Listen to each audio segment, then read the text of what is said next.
में बहुत बड़ी कानून व्यवस्था है। बोलो हाँ या ना। धर्म अपने आप में बहुत बड़ी कानून व्यवस्था है। धर्म का ज्ञान जिसे हो जाएगा वह कभी कानून नहीं तोड़ेगा, मर्यादा नहीं तोड़ेगा। इसलिए आप बताइए कि जिस गांव में पूरा गांव धार्मिक हो, जो गांव के लोग झूठ बोलने से डरते हो, चोरी करने से डरते हो, उस गांव में बताओ ताला खरीदने की जरूरत पड़ेगी किसी को? बोलो, ताला कब खरीदना पड़ता है महंगा वाला? जब बेईमान लोगों के बीच में आप रहें। ईमानदारों के लिए ताला नहीं खरीदा जाता, ताला बेईमानों के लिए खरीदा जाता है। क्यों मेरी माँ? और सोचो कि पूरे लोग यदि ईमानदार हो जाएं, मेहनत करके कमाने पर विश्वास करने लग जाएं, तो क्या किस पे मुसीबत आएगी, किस पे संकट आएगा? राम राज्य यही तो है जहां सब लोग धर्म का पालन करते हो, वही राम राज्य। किसी के मन में ईर्ष्या ना हो, किसी के मन में घृणा ना हो, किसी के मन में द्वेष ना हो, किसी के मन में लोभ ना हो, किसी के मन में विषय वासना ना हो, ना ज्यादा काम क्रोध लोभ मोह बुरे नहीं है, पर इनका अति से ज्यादा जब आदमी उपयोग करता है। अब अपनी पत्नी के साथ कोई रहे और पत्नी के साथ रहकर पत्नी के द्वारा संतान उत्पन्न करे तो कोई आपत्ति नहीं है, पर अपनी पत्नी के होते हुए पराई नारी को देखने लग जाए तो ये वाला काम बुरा है। कोई पुरुष अपनी पति पत्नी अपने गृहस्थ जीवन में खुश रहें तो कोई आपत्ति नहीं है, किसी को कोई बुराई नहीं है, पर अपनी पत्नी के होते हुए, अपने पति के होते हुए पर नारी और पर पुरुष को कोई देखे तो ये काम वासना बुरी हो गई। बोलो हाँ या ना, ये बुरा हो गया। तो अति ना हो, ना काम ना क्रोध। क्रोध गुस्सा भी करना चाहिए। कहां गुस्सा करना चाहिए? भरी सभा में द्रौपदी की साड़ी खिंच रही थी, पितामह भीष्म को गुस्सा करना चाहिए था दुशासन पर। बताओ चाहिए था या नहीं? गुस्सा करना चाहिए था कि नहीं? दुशासन पे करना चाहिए था ना? बोलो हाँ या ना। मैया ओ मेरी पंचायती बहनों सुन लो, मेरी मां सुनो। भरी सभा में द्रौपदी की साड़ी खिंच रही थी और पितामह चुपचाप बैठे थे। क्या उन्हें गुस्सा नहीं करना चाहिए था? उत्तर दो, जोर से। करना चाहिए था। क्या गुस्सा आई? नहीं आई। नहीं आई तो बाणों की सैया पे लेटना पड़ा। तो गुस्सा करना चाहिए कहां? जहां आवश्यक है वहां। बुरा होता, क्रोध बुरा नहीं है मेरी मां। गलत जगह पर क्रोध करते हैं तो क्रोध बुरा होता है। काम बुरा नहीं है। काम बुरा होता तो सृष्टि रुक जाती, संतानें ही उत्पन्न ना होती।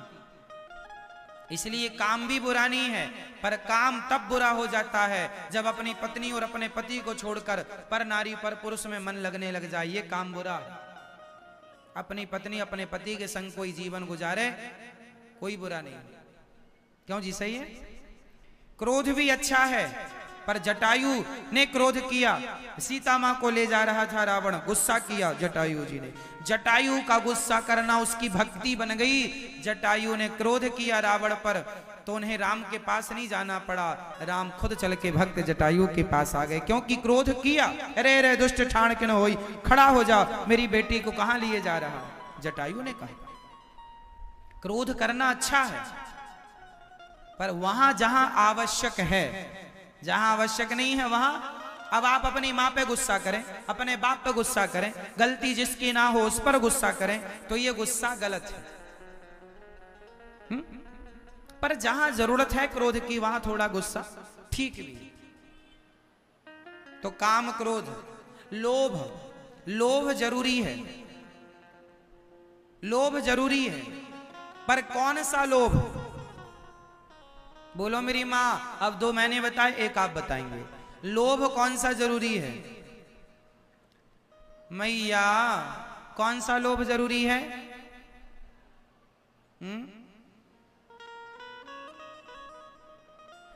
आपको थोड़ा सा लोभी होना चाहिए, लेकिन जिसका लोभी होना चाहिए उसके आप हैं नहीं, जिसका लोभी नहीं होना चाहिए उसके आप लोभी हैं। अच्छा बताओ किसका लोभी होना चाहिए? हाँ, थोड़ा सा ये लोभ किया करो कि देखो फलाने संत हैं, उनका मन कितना शांत है, कितना स्थिर है, मन बिल्कुल शांत है उनका। हमें भी थोड़ा लोभी होना चाहिए, हम भी अपने मन को थोड़ा शांत कर लें, है ना। मन को शांत करने का लोभ करो, भगवान में मन लगाने का लोभ करो। उनका मन ज्यादा लगता है भगवान में, हमारा कम लगता है, हम ज्यादा लगाएंगे। लोभ करो, भगवान में मन लगाने का लोभ होना चाहिए। लेकिन नहीं, आप लोभ कहां करते हैं? उसके पास 20 लाख की गाड़ी है, मेरे पास 50 लाख की होनी चाहिए। उसका 2 मंजिला घर है, हमारा 4 मंजिला होना चाहिए। जहां लोभ करना चाहिए वहां आप लोभ करते हैं, जहां लोभ नहीं करना चाहिए वहां पड़े हैं पीछे। इसलिए लोग परेशान हैं। क्यों मेरी माँ? लोभ कहाँ करना चाहिए कि उनका मन भगवान में इतना लगता है। हे गोविंद, हमारा मन कब लगेगा? हम भी लोहे बिहारी जी, हमारा भी मन लगाओ, भगवान के पास जाओ लोभ से, इस लोभ से कि प्रभु हम बार बार इसलिए आ रहे हैं ताकि हमारा मन भी आपके चरणों में लग जाए। ये लोभ से आ रहे हैं। लेकिन आप किस लोभ से जाते हैं? बहू के बेटा हो जाए भगवान, इस लोभ से आ रहे हैं हम। ये लोभ गलत है। हम बिहारी जी का दर्शन करने इसलिए जाएं कि प्रभु हमारा मन सदा आप में लगा रहे।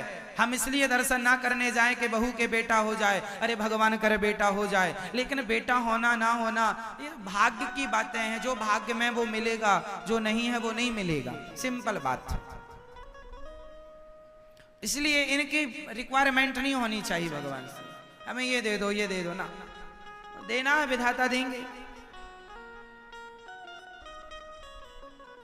भगवान में मन लगना बड़ा धन है।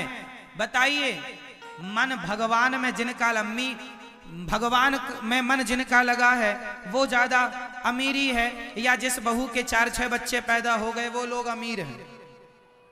बच्चे हो जाना अमीरी नहीं है, बच्चे तो सुअर के भी हो जाते हैं। मन भगवान में लग जाना, ये मानव का तन बच्चा पाने नहीं मिला, ये मानव का तन बहू के बेटा को पाने के लिए नहीं मिला, ये मानव का तन रुपया पैसा कमाने के लिए नहीं मिला, ये मानव का तन भगवान में मन लगाने के लिए मिला है। ये समझो, समझो कि ये मानव का तन जा रहा है। एक मुट्ठी बालू अपने हाथ में दबाइए, बालू मतलब रेत, रेत दबाइए, धीरे धीरे करके रेत का एक एक कण खिसकता चला जाएगा और थोड़ी देर बाद आपकी मुट्ठी खाली हो जाएगी। बोलो हाँ या ना, हाँ या ना बोल दो। उसी तरह जैसे आपकी मुट्ठी से रेत बालू खिसक गई, ऐसे आपका ये मानव का तन, मानव का शरीर उस बालू की तरह है। धीरे धीरे ये भी आपके हाथ से खिसका जा रहा है। फिक्र नहीं है तुम्हें कि तुम्हारा मन कहाँ है? कब संभालोगे अपने मन को?